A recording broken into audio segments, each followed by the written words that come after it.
Sorry. Okay. Yeah. Thank you. Yeah. A very good evening to all of you. Today we are going to discuss on the topic on the topic India's environmental regulations and policies. When we're trying to study institution governance and policies as one of the important course of sustainability science, we need to understand countries' history or status of environmental regulations and policies. With this objective, today we are going to talk on and discuss on our country's environmental regulations and policies. And at the end, we are going to have a discussion on environmental impact assessment, which is one of the important tools that taken care for the maintenance of environment. So when we talk about that,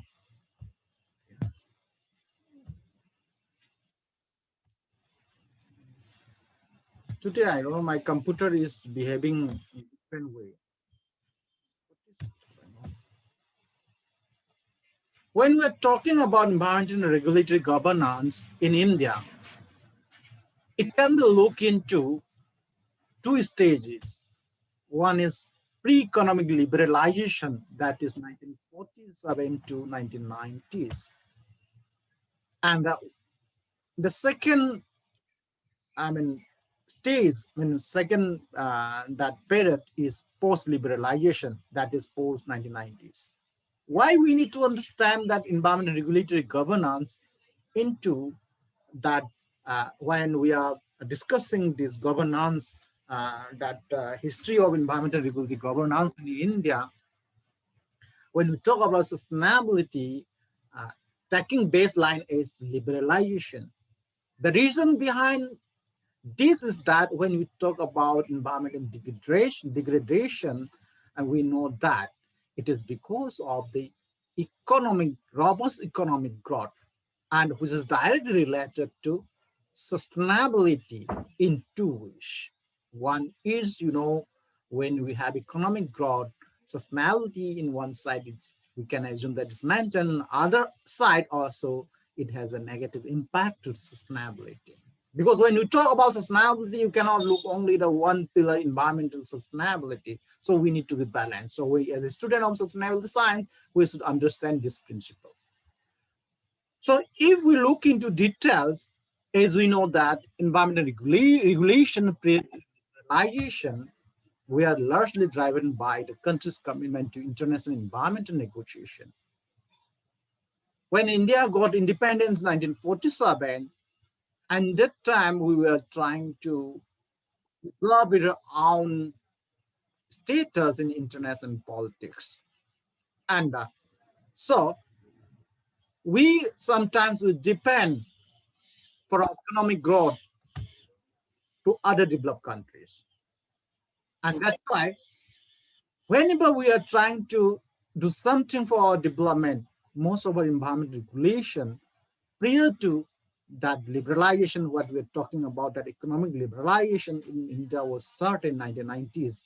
As we know that India's finance minister in that time, in the time of P.V. Narasimha Rao, that Dr. Manmohan Singh was that. We take that as that economic liberalization in that time. Before that, we can say most of our development activities was directly or indirectly depend on other countries or United Nations bodies. So our most of our environmental regulations prior to that period was driven by the country's commitment to international environmental negotiation. So when economic liberalization was started in India, this led to the expansion of private industry, including the small scale sector of the number of vehicles. And when you have expanded your economy, means growth, robustness, you will see growth. When we talk about growth, that you will see growth in industry, growth in consumption. When you have seen that growth in terms of consumption or in terms of production, automatically it will gives into changing nature of pollution. And if you look into India's socio-economic condition and political context, suddenly when you implemented liberalization in line with economic growth, then is we know that the phenomenon of this particular process of economic growth is through industrialization and other component, then automatically there will be biggest challenge to our environmental status and so as to environmental regulation in this post-liberalization era.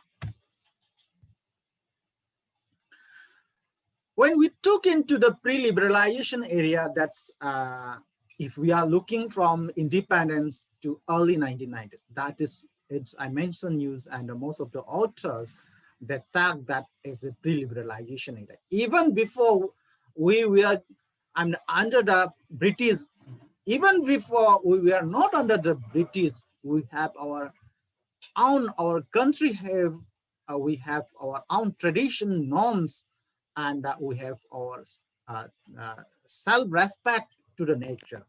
And that's why we have a tradition of worshipping the nature in the form of sacred nature. Still, those tradition is still intact in most remote part of the country. And it is evidence in 1720 AD in Bisnoy community under that you will see how the king was trying to expand their urbanization, then expand their capital. But in that time, the women of the Bisnoy community, they were against that, and at last the king, respect what the women want, especially those they don't like to cut the trees, they don't like to disrupt the forest. Then in the after post-independence, we know the Civil movement of 1973 that was started in Samoli district of the then Uttar Pradesh, right? Then in the southern part of India, we have Narmada Bachao Andolan. I'm not going to, talk details on that. That's all have already, learned when Dr. Dixa was giving lecture on environmentalism. When before liberalization was started, our main objective of country was that improving that livelihood condition of the people. In other words, poverty alleviation. When you talk about poverty alleviation, industrialization is one of the important key approach in alleviation of poverty. So when we are trying to alleviate the poverty or poverty alleviation, and industrialization was happen, in that time we were very insensitive to ecological consideration. Though we have our own tradition of respecting the nature, this is one of the important, challenges, was one of the important challenges in front of us, in front of our country, right? Personally, but if you look into what our tradition and what is in our genes, we can say, if I am using the word in a simple language, as a simple citizen, we can say that in our genes, already in our genes, that we have to respect the nature, and you will see those kind of that our characteristic or a human characteristic or community characteristics that you will see in different process of 5-year plan. For example, in the fourth 5-year plan, 1969 to 1974, it stated that planning for harmonious development is possible only on the basis of a comprehensive appraisal of environmental problems. So when you are talking about industrialization, when you are talking about poverty alleviation, we know that there must be some environmental problem. So it can be possible. Development can be harmonious, development can be possible when we appraise of environmental problem. So that was reflected and that was considered that in fourth 5-year plan. This would also be the first time that protection of the environment would be recognized as an integral part of the development process. We got independence 1947. That means if you look 1969 only, after 20 years, more than 20 years, only we are able to realize that thing. Suddenly, our genetic characteristics started to show in that time. So this orientation of focus on ecology, environment, economic policy making evolved under the, as everybody knows, under the leadership of the then Prime Minister of India, Indira Gandhi, in her period from 1966 to 1977, again in 1980 to 1984. And we should appreciate our country's stand in that time that we took an important role in the Stockholm Declaration of 1972, and the then Prime Minister of our country was one of the few head of the state that present in that Stockholm Conference. Everybody knows about the Stockholm Conference that talks about United Nations and talks about the relation between a human environment, human and the environment, and that talks about environmental degradation and environment and this quality. So during that period, 1970s, if we look into that, we have the first one of the important act, the Water Prevention and Control of Pollution Act, which was amended in 1988, then later on it was amended, that institutionalized of pollution control machinery like pollution control board, state pollution control. More than that, a number of bodies, a number of that rules and norms was there that specifically that specifically talks on the prevention and control of water pollution. In 1976, this is very important, the 42nd Amendment to the Indian Constitution. Indian Constitution is one of the voluminous, biggest constitution of the world. Unfortunately, before 1976, there was not much concern about environment, the responsibility towards conservation environment. But in 1976, the 42nd Amendment to the Indian Constitution added the Article 48A that stated that the state shall endeavor to protect and improve the environment to safeguard the forest and wildlife of the country. Again, that added Article 51A to protect and improve the natural environment, including forests, lakes, rivers, and wildlife, and to have compassion for living creatures. So that transfer, this article, this specifically in this amendment, transfer wildland forest from the state list to the concurrent list of the Constitution, expanding the jurisdiction of the central government in such matters. Again, in 1977, we have Watersheds Act, which was enacted to levy excess on certain portion to the water consumption, to their water consumption. We'll get a detail of all this act in our study material. That's why I'm not explaining in details. The reason where here we need to understand how to understand all those laws, how it was evolved. Then we have Indian Forest Act 1927, which was, that started in 1927. It was that bring in 1927 by the then British government, and that we have the Forest Conservation Act 1980 that was further amended in 1988. Then followed by 1981 Air Pollution Act Then same way in that air pollution, and there is not much difference between Air Pollution Water Pollution Act. The same pollution control boards that like CPCB, the State Pollution Control, they were given important responsibility to taken care about the, prevention and control of pollution, air pollution, water pollution, and other noise pollution extra. So in 1980, there is a significant boost that given to the environment and governance when Indira Gandhi constituted committee under the chairmanship of the then Planning Commission Deputy Chairman and the theory. This is one of the important steps and recommended legislative measures and administrative machinery for ensuring environmental protection. Based on that recommendation of committee and that changes in the constitution by way of Article 48A, a new Department of Environment was set up under directions of the Prime Minister in November 1980. This is one of the important milestones and in that our governance structure to take taking care of that environmental conservation. In the same time, in that beginning of the 1980s, unfortunately, we are evidence of with Bhopal gas tragedy of December 1984.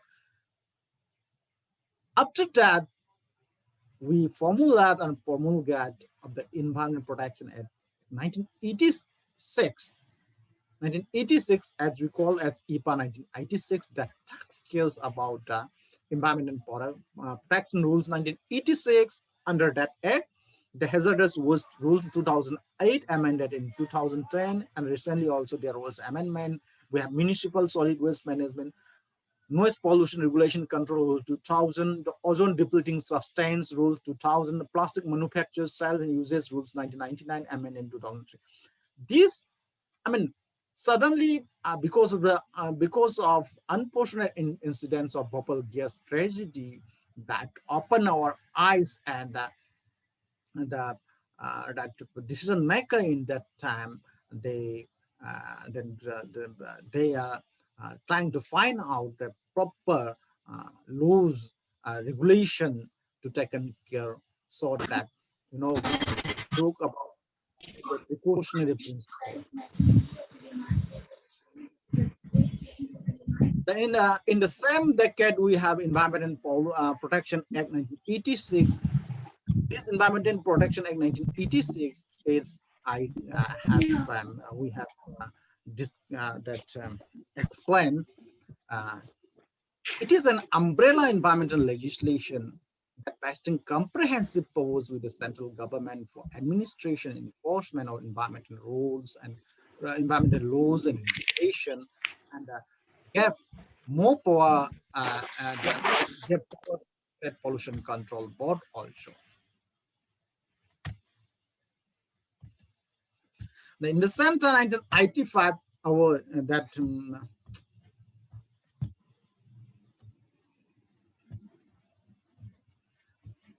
that Department Environment was upgraded into Ministry of Environment and Forest in the year 1985. So taken together in that period, pre-liberalization, three important acts was passed: the Water Conservation Prevention Act, Pollution Prevention Act, the Air Act, the Environment Protection Act.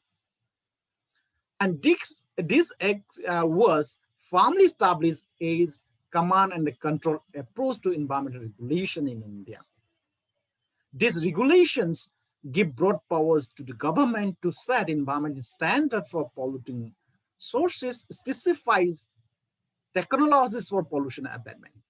We used to talk about technology will bring down the environmental impact.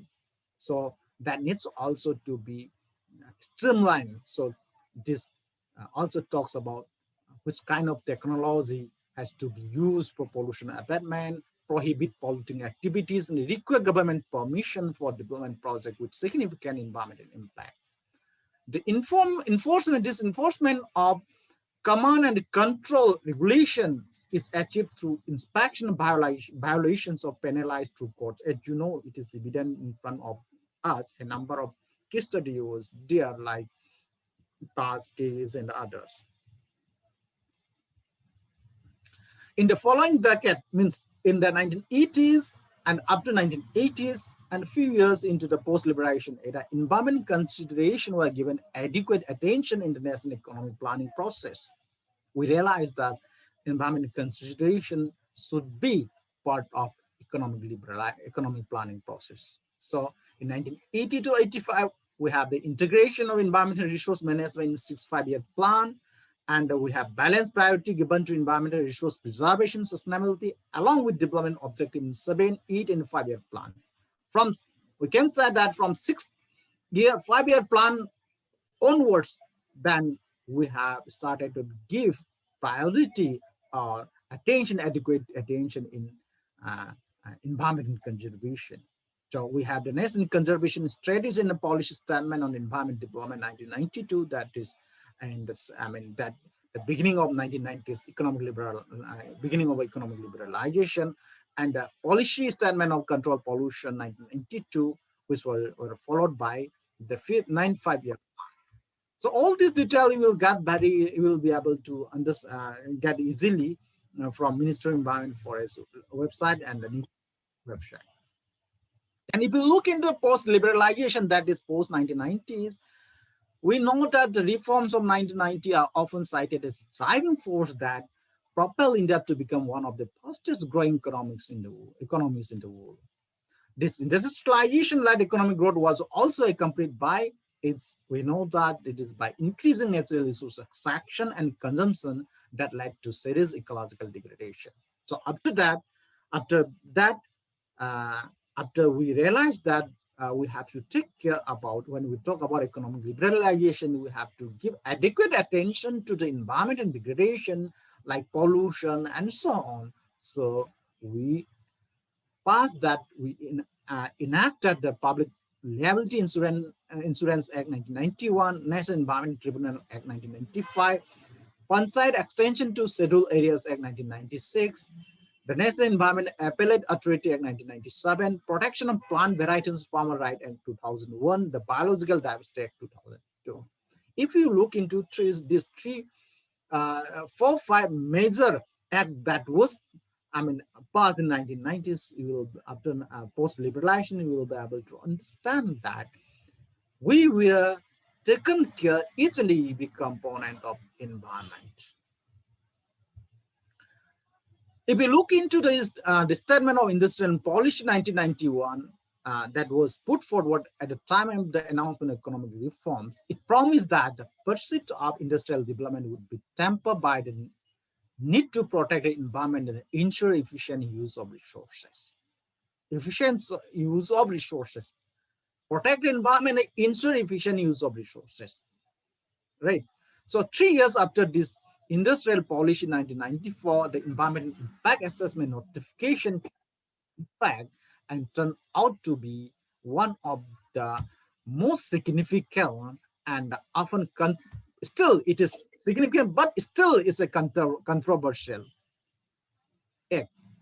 That is one of the controversial, policy, right? And the first environmental impact assessment notification was in 1994. That required prior approval by the Ministry of Environment to set up 29 types of industry. That when it was first notified, 29 types of industries was notified to take permission for EIA. The EIA regulation requires the project proponents to conduct an ex-ante assessment of biophysical, then as well as social impact of construction and operation of their projects, and propose an environmental management plan to mitigate potential.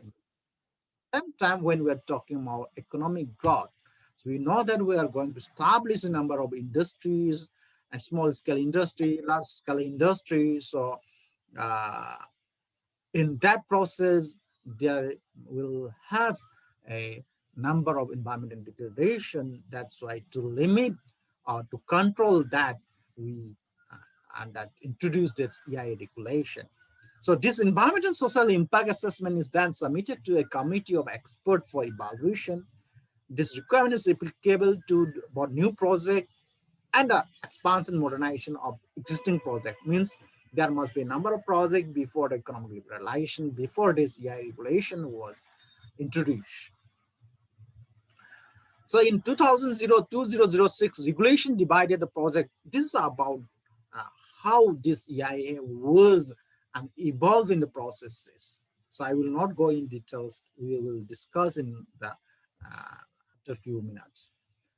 The another unique features of India's environmental regulation is the Special Environment Code, the National Green Tribunal, that was set up in the year 2010 under the legislation enacted by the Indian Parliament, the National Green Tribunal Act 2010. One of the interesting features of the NGT is its composition. If you look into the composition, there must be a chairperson, 10 to 25 judicial members, 10 to 25 expert members, all appointed by the federal government. So it's taken care, we have to tag that role of its appreciate the role of expert, the role of judicial members when we are giving concern about the environment. So one of the important, the chairman person must be a judge of the Supreme Court or the Chief Justice of a State High Court. The judicial members should be at least a High Court judge, and the expert members should have a strong credential, educational work experience in the field of environment and the forest. The other important features of the NGT include decision-making based on the application of certain foundation principles, that is principles of sustainable development, polluter pays principle, and the precautionary principle that is enshrined in international environmental law. That means we have to respect, we have to bring that international environmental law. The expanding access to environmental justice through the broad definition of aggrieved person to include any representative body or organization. That means respecting the community participation, strict penalties for violation of orders. Then 14 categories of damages under which compensation or relief can be claimed. These are some of the unique features. So if then coming to the environmental impact assessment, when we have a understanding about how our environmental governance, rules and regulation was evolved after post-independence, one of the important and the most controversial regulation is environmental impact assessment, and though it is still one of the very controversial one, still it is one of the important skeletal of our development process, that is environment and development process. So let us have a quick look into that. What is environment impact assessment? It is a powerful environment safeguard in project planning. When we started economic liberalization, because why we are doing economic liberalization? Where we need to have economic growth for sustainability. Before, without understanding, without giving livelihood, it is impossible to maintain your sustainability. So when you talk about sustainability, we should not understand that it is only about environment and sustainability. We have to understand the harmonious relation of different pillars of sustainability. So development process should be there, development should be there, but we have to limit, we have to safeguard the environment. That is the core principle of sustainable development. And AI is a decision-making tool to predict the effect of a proposed activity or project on the environment, to compare various alternatives for a project, to identify best combination of economic, environment, and social cost and benefit. Here you will see when we talk about environmental impact assessment, it also talks about your economic and social cost. It talks about, it not only talks about environmental sustainability, also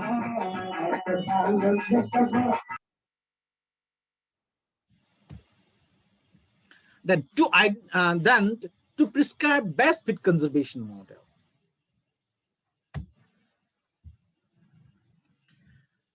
In brief, we can say that EIA predicts the likely environmental impact of the project. It finds way to reduce unacceptable impacts. There must be impacts, but it should not be beyond acceptable limits. Okay, so it finds a way to reduce those unacceptable impacts. It helps to shape the project so that it suits the local environment. Present this prediction and option to decision maker. So what are the probable scenario? Then they will present the prediction and the option. What are the alternative available option is also given if you genuinely, follow the processes of environmental impact assessment. It has three core values. One is integrity, utility, and sustainability. Integrity in the sense it should be fair, it should be objective, unbiased, and balanced. Utility, it provides balanced and credible information for decision making.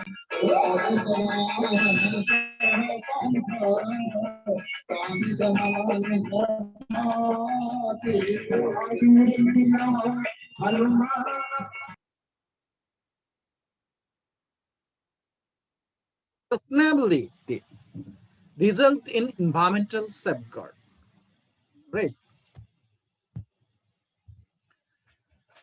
Let us have a look into how the environmental impact assessment was introduced, that journey of environmental impact assessment in India.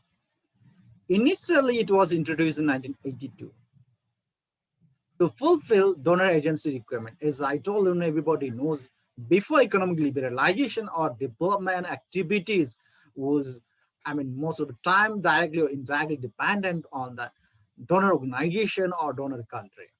So in that, they have their own clause. If you look into the history of environmental impact assessment across the globe, you will find that EIA was very much started, from 1970s, beginning of 1970s from European countries, especially from Canada.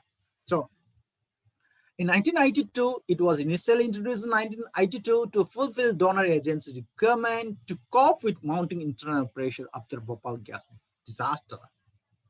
Then judicial activism that took 12 years to give its legal standing means that after 1982, if you look into the when we that introduced in by EIA regulation, that was 1994. It took about 12 years to bring into the country's policy level. And in 1994, there is a list of 29 industries in the beginning, and later 32, 34, and in some way it was adding up, and some they have taken out more. So the fickleness with which instruments are tweaked is a good indication of the nature of instrument itself. Yeah, in 1994, that was 12 amendments and 4 other gazettes notification in 12 years. EIA 2006, 29 amendments, 10 other gazette notification after 14 years, 13 other modification that needs clearly clarify, show, find, counting. Even it is one of the controversial. The recent one is also controversial. And let us have a quick look into what are the procedures. EIA is involved in a number of steps, and there is no universally accepted format for environmental impact assessment. Its intricate details vary widely from project to project and depends on the types of environmental impact assessment. If you look into the types of environmental impact assessment, basically it has three important types. One is preliminary EIA, rapid EIA, and the comprehensive EIA. What is preliminary EIA? Preliminary EIA involves recognitions of measured impact, identification of impacts to be studied in detail, then parameters to be studied prior to, during, and posterior to project implementation that was based on existing information, published paper, reports, maps, etc., and discussion with experts, authorities, project proponents, recognition survey, meeting with beneficiaries and project affected people, examining the scopes and objectives. In the case of rapid environment impact assessment, it has to be completed in about 15 months. That means it has to cover all seasons. And baseline data for complete 4 seasons means all season means that needs to have a baseline data, compilation of existing data. If there is already data is there, you have to compile. Then qualitative and quantitative estimation and prediction of impact. It is a rapid, then detailed environmental management plans. Basically, it gives a baseline data and a possible environment management plans, right? Then in case of comprehensive EIA, in that it has to be complete in 3 months or less. It includes baseline data collection, including that done for preliminary EIA, prediction of impacts, preparation of environment management plan. What are the steps in EIA? The steps can be looked into 3 phases. One is scoping. The second phase is describing the affected environment. The third phase is determining the environment and consequences. In scoping, it describes the affected environment. That in scoping, the first step is identify the significant effect associated with the proposed action. Step 2, establish geographical scope of analysis. Step 3, establish time frame. Step 4, identify other action affecting the resources, ecosystems, and human communities of concern. Then, next phase is describing the affected environment. That is step 5 of EIA, that characterize the resource, ecosystem, human, the affected communities identified during the scoping in terms of their response to change in the environment capacity to withstand the changes. Then step 6 is the characterization, the stresses affecting these resources, ecosystem, and human communities, and their relation to the regulatory threshold.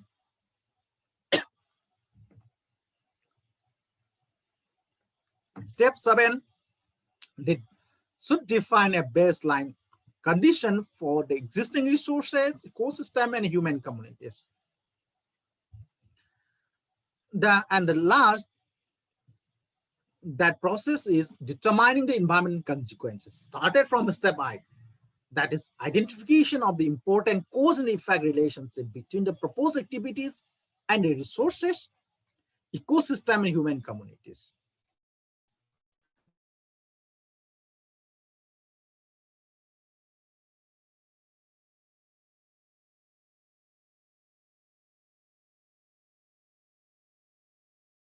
Monitor the effects of the selective alternatives and adapt management.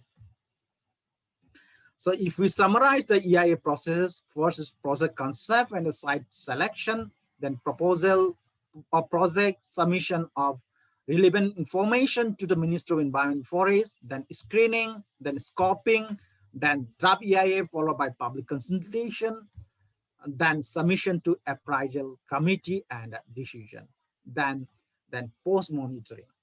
These are the basic steps.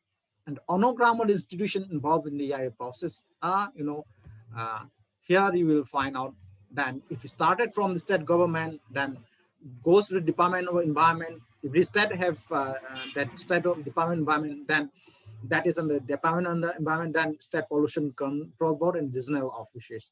So that Department of Environment directly goes to Ministry of Environment, then Impact Assessment Division, regional office, then Central Pollution Control Board have that general offices. So in that way, this is the how different institution and that organization are linked in the process of EIA. Then environmental clearance process in India is, proponent initiate the process. Application to state pollution control board for no objection certificate. Then this process explain how to get environmental clearance and how to follow those processes and how we'll get the clearance. So this is about today's that I have looked into, we have looked into the environment and governance, how regulation, act and regulation was introduced in the last 70 years in our country's that's laws and regulation system, and what are the basic process of environment impact assessment. These are the references which I depend for this presentation, and thank you very much. And we'll have discussion. Okay.